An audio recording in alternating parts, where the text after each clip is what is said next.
অচিনপুর নামক একটি গ্রামে রাম নামে এক লোক বাস করত। রাম ছিল অনেক ধনী, তার অনেক জমি ছিল। রাম গরিবদের জমি ভোগ করার চেষ্টায় থাকতো, আর অনেকের জমি এভাবে আত্মসাৎ করত। এভাবে রামের অনেকগুলো জমি হয়ে যায়।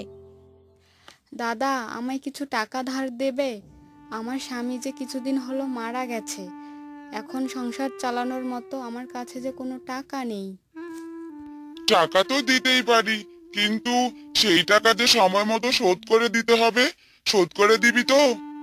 হ্যাঁ হ্যাঁ দাদা, শোধ করব। এখন আমায় টাকাটা দিয়ে দিন, আমার সন্তানরা যে না খেয়ে আছে।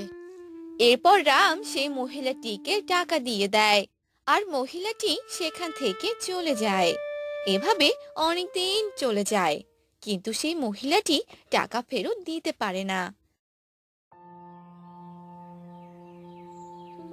যার কারণে রাম মহিলাটির বাড়িতে যায় আর বলে, কি ব্যাপার, আমার টাকা জমা দিলে না যে এখনো? দাদা, আমি কয়েকদিনের মধ্যেই আপনার টাকাটা দিয়ে দিব, আমাকে আর কিছুদিন সময় দিন। না না, আমি কোনো সময় দিতে পারবো না। এখনই তোকে টাকা দিতে হবে, আর টাকা দিতে না পারলে তোর এই বাড়ি ভিটে আমি দখল করে নেব। না না দাদা, এরকমটা করবেন না। এই বাড়ি ভিটে দখল করে নিলে আমি আর আমার সন্তানরা থাকবো কোথায়? এত কিছু আমি আর জানি না। তুই টাকা দিতে পারিসনি, তাই তোর এই বাড়ি দখল করে নিলাম। তোর যদি কোনো জমি থাকতো, তাহলে জমিটাই দখলে নিতাম। এখন যা এখান থেকে, চলে যা। না না দাদা, আমাকে আর একবার সুযোগ দিন, আমি আপনার সব টাকা পরিশোধ করে দিব। কিন্তু রাম মহিলাটির কোনো কথা শুনলো না, আর মহিলাটিকে তার বাড়ি থেকে বের করে দিল। আর সে মহিলা কান্না করতে করতে সেখান থেকে চলে গেল। এভাবেই অনেকদিন চলে গেল।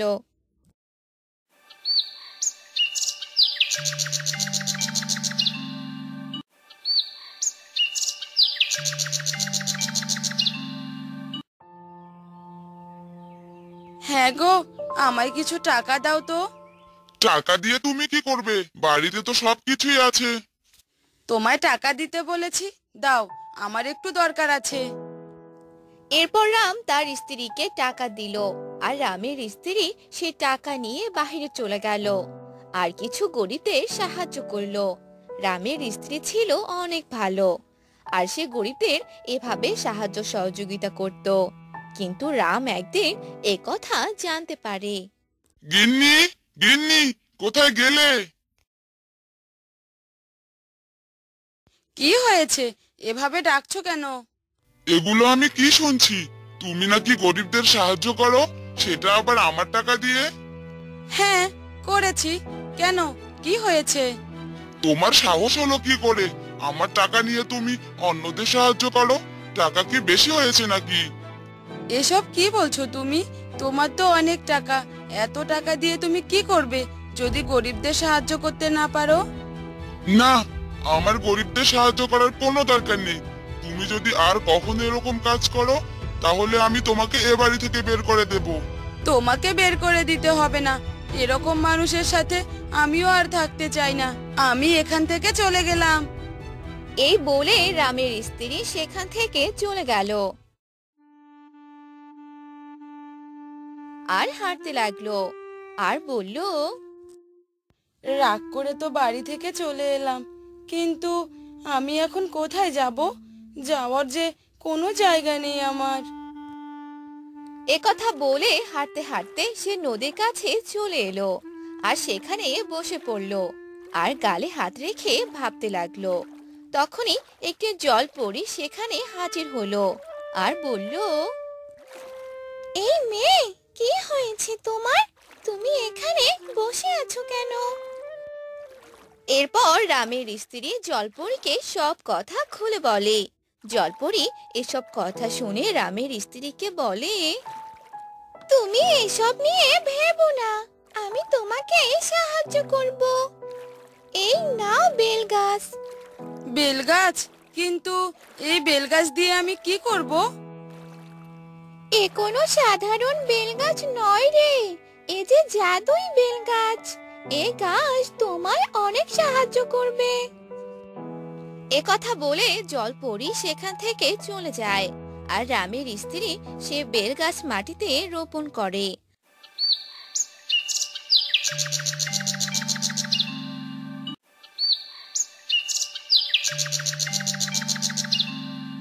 আর গাছটির অনেক যত্ন করে। আস্তে আস্তে সেই গাছটি অনেক বড় হয়ে যায়। আর সেই গাছে অনেক বেল ধরে। আর সে বেলগুলো ছিল জাদুই বেল। আরে, এই বেলগুলো দেখতে এরকম কেন? আমি কোনো সাধারণ বেল নই, আমি যে জাদুই বেল। বলো তুমি কি চাও, আমি তোমাকে সাহায্য করব। আরে, তুমি তো দেখি কথাও বলতে পারো। তুমি আমাকে কি সাহায্য করবে? তুমি আমার কাছে যা চাইবে তাই পাবে। বলো কি চাই তোমার। আমি তো তোমার ছায়ার নিচেই থাকি, আমার তো থাকার কোনো জায়গা নেই। আমি বুঝতে পেরেছি। এই বলে সে বেল গাছটি একটি সুন্দর বাড়ি বানিয়ে দিল। আর সে বাড়ির ভিতরে অনেক খাবার দিল। এসব কিছু দেখে রামের স্ত্রী অনেক খুশি হয়ে যায়। তোমায় অনেক ধন্যবাদ বেলগাছ, তুমি আমার অনেক বড় উপকার করলে। তোমার এই ঋণ আমি কখনো শোধ করতে পারবো না। তোমায় শোধ করতেও হবে না, এই নাও একটা বেল, খেয়ে নাও। তারপর সে একটি বেল খেয়ে নেয়।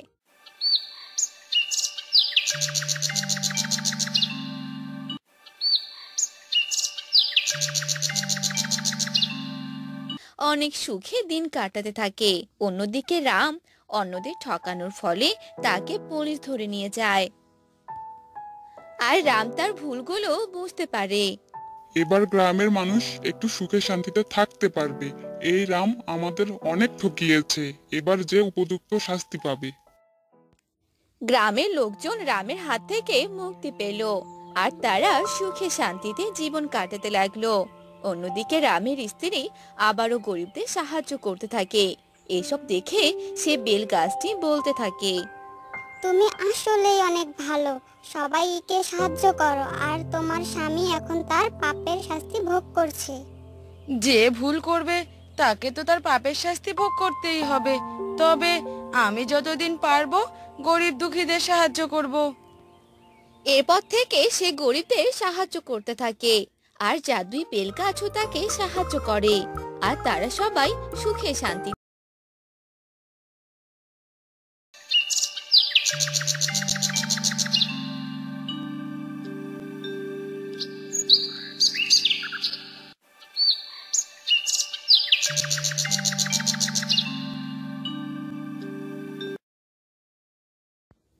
মা, ও মা, বাবা কোথায় গেছে? তোর বাবা তো মাছ ধরতে গেছে রে মা। কেন, কি হয়েছে? এমনি মা। মা, আমি খেলতে গেলাম। সে কি রে মা, খাবি না? রোজ রোজ এসব খেতে আমার একদম ভালো লাগে না। বাবাকে কত করে বললাম ইলিশ মাছ খাবো, বাবা তো এনেই দিল না। ইলিশ মাছের যা দাম, কিভাবে আনবে তোর বাবা বলতো? আর তোর বাবার জালও ছোট, ওই জালে কি আর ইলিশ ধরা দেয় বলতো? জেদ করিস না মা, খেয়ে নে। না, আমি খাবো না। আমি ইলিশ মাছ ছাড়া ভাত খাবো না। দুর্গা তার মায়ের কথা না শুনে মন খারাপ করে খেলতে চলে যায়। ভগবান এই অভাব কবে যে দূর করবে কে জানে। মেয়ের শখগুলোও পূরণ করতে পারি না।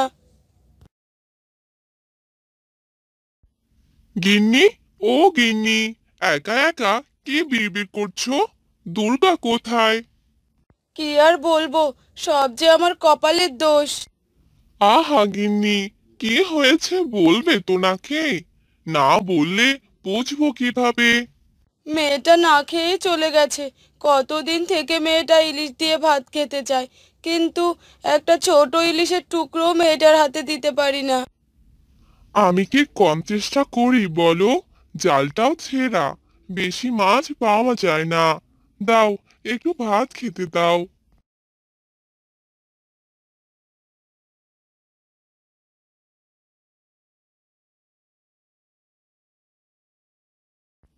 বুঝলে গিন্নি, আজ দেখি একটা ইলিশ আনবো। কয়টা টাকা আছে। মেয়েটা আমার বড্ড খুশি হবে গো। একটা ব্যাগ হাতে নিয়ে দুর্গার বাবা বাজারে চলে যায়। উদ্দেশ্য ইলিশ মাছ কেনা। দাদা, এই ইলিশের দাম কত? দাদা, এই ইলিশের দাম 4 টাকা, আর এই ইলিশের দাম 7 টাকা। আচ্ছা দাদা, ঠিক আছে, আজ নিব না, এত টাকা আমার কাছে নেই। আচ্ছা দাদা, ওগুলো ইলিশের দাম কত? দাদা, আমাকে ওখান থেকে 2টো ইলিশ দেবেন। পচা ইলিশ দাদা, বললাম তো খেতে পারবেন না। আপনি আমায় দিন দাদা, খেতে পারবো কিনা সেটা পরে দেখা যাবে। এরপর দোকানদার দুটো ইলিশ ব্যাগে তুলে দেয়, আর দুর্গার বাবা ইলিশ দুটো নিয়ে বাড়িতে চলে আসে।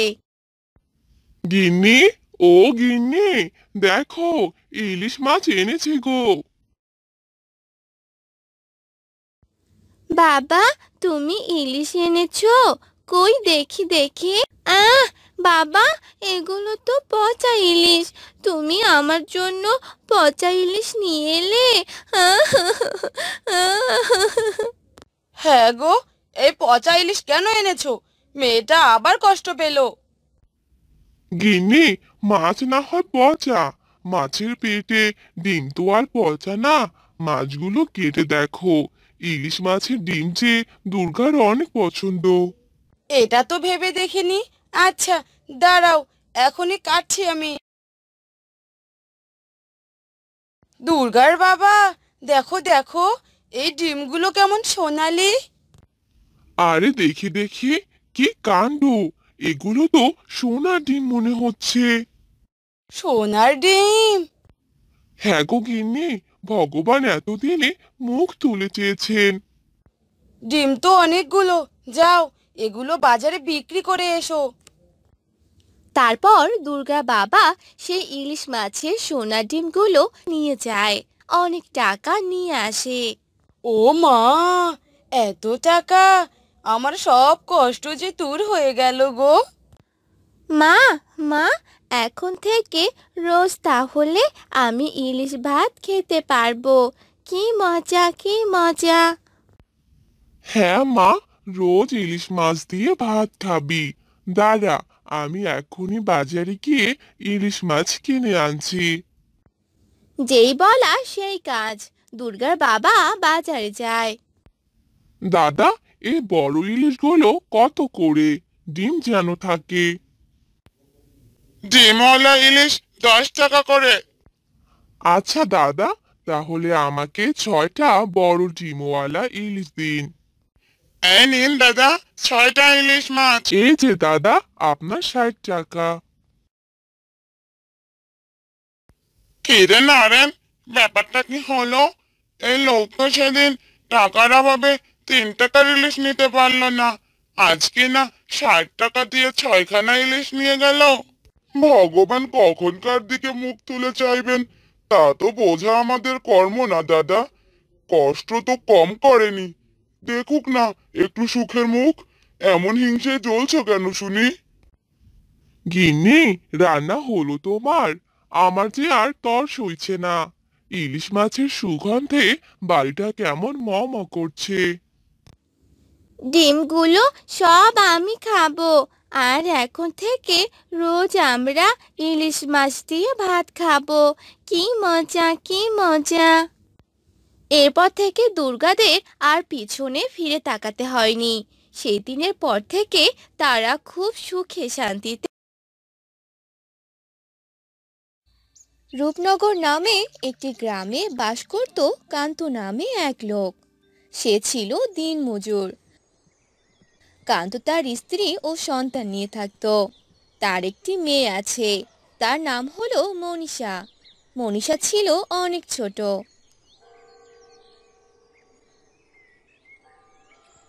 বাবা, ও বাবা, আমার জন্য বাজার থেকে একটা সুন্দর জামা নিয়ে আসবে।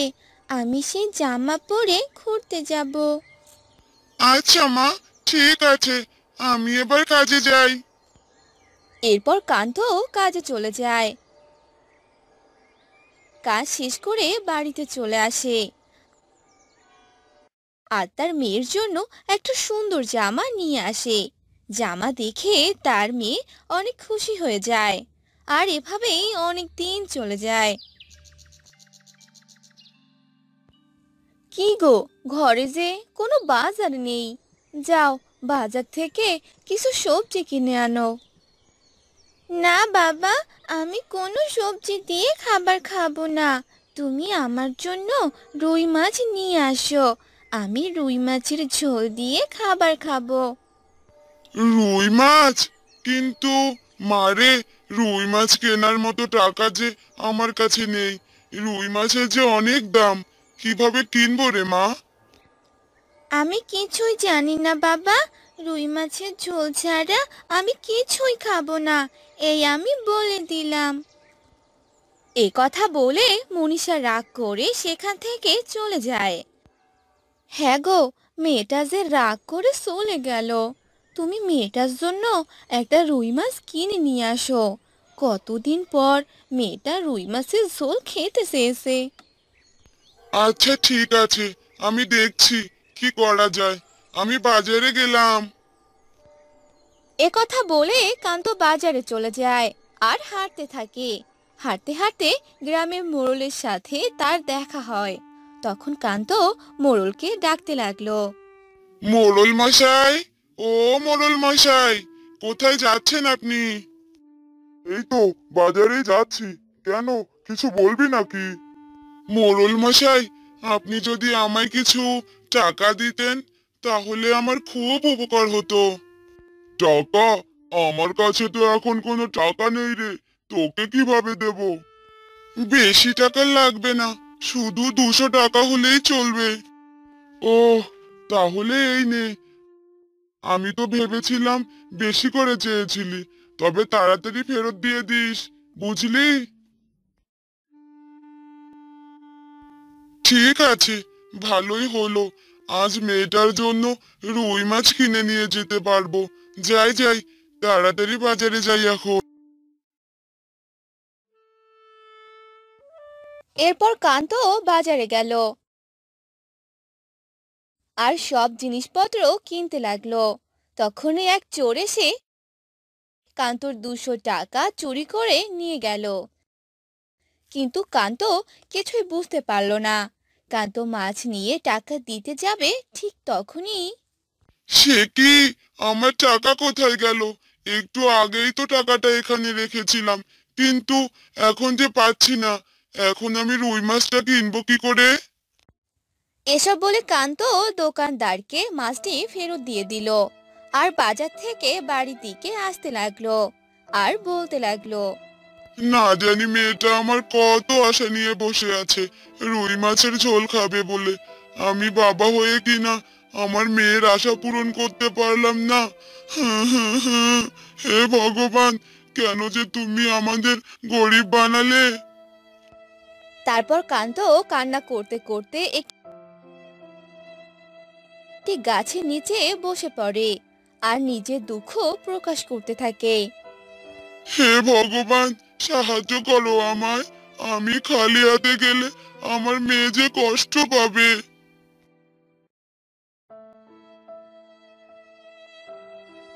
কান্ত, এই কান্ত, কে? কে ডাকে আমাকে?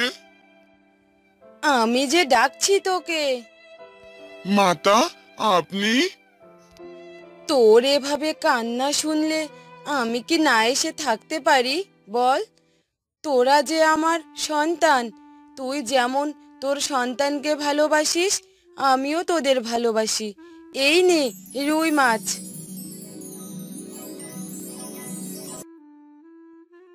এতগুলো মাছ! আপনাকে অসংখ্য ধন্যবাদ মাতা, আমাকে সাহায্য করার জন্য। এরপর দেবদূত সেখান থেকে চলে গেল আর কান্ত সেই রুই মাছ ব্যাগের ভিতরে রেখে দিল আর বাড়িতে চলে এলো। হ্যাঁ গো, মাছ নিয়ে এসেছো তো? হ্যাঁ, নিয়ে এসেছি। নাও, এবার রুই মাছের ঝোল রান্না করো। রাতে সবাই একসাথে খাবার খাবো। আচ্ছা ঠিক আছে, আমি এখনই রান্না করছি।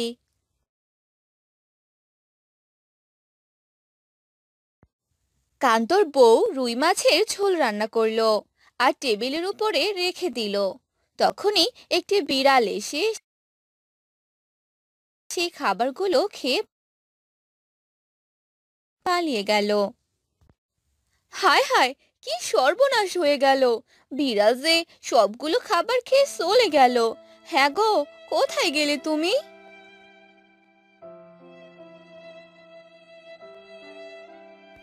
আরে কি হলো?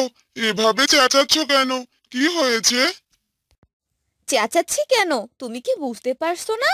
ওই দেখো, সব মাছ যে বিড়াল এসে খেয়ে গেছে। এবার কি হবে? হায় ভগবান, এবার কি হবে? মেয়েটা আমার আজ কি খাবে?